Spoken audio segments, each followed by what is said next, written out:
The biggest problem we face is lack of access to medical care. So much of disease is preventable. We can solve that problem. Speed, marker. I'm Admiral James Stavridis, the former Supreme Allied Commander of NATO.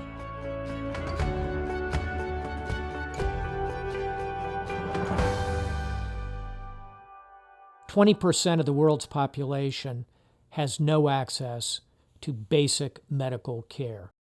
That 20% so often drifts into a region of conflict and danger that degrades global security. The way we can solve this problem is by applying resources to it. Enormous unused capacity today resides in global militaries. $2 trillion a year are spent training, equipping, and deploying militaries around the world, yet they almost never engage in actual combat.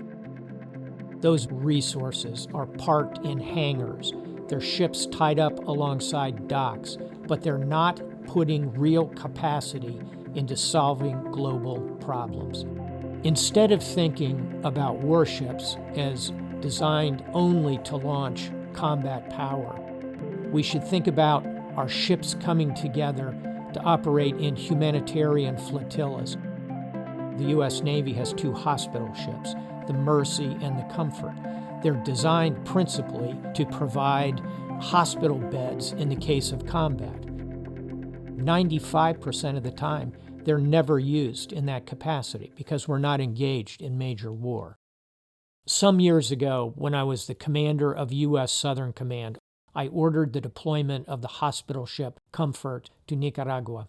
The ship pulled up and conducted clinics for thousands of Nicaraguans. A young mother brought a child to be examined for his inability to see in the distance. She had walked 2.5 days to come to that clinic. When the doctor put the glasses on this little boy and he looked up, he said, "Mama, veo el mundo." Mom, I see the world. Multiply that times hundreds of thousands, millions of people. The good news is there is a lot of precedent for doing this. Today, the United States and China, who have many disagreements globally, are in fact working together with their hospital ships. Not only does it provide medical care, but it also has the ancillary benefit of reducing political tension because the militaries come to know each other. All of the pieces exist to bring this idea together. What is required is creative political leadership.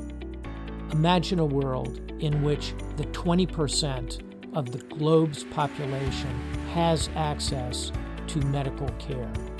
That will create real security for us and solve so many fundamental problems.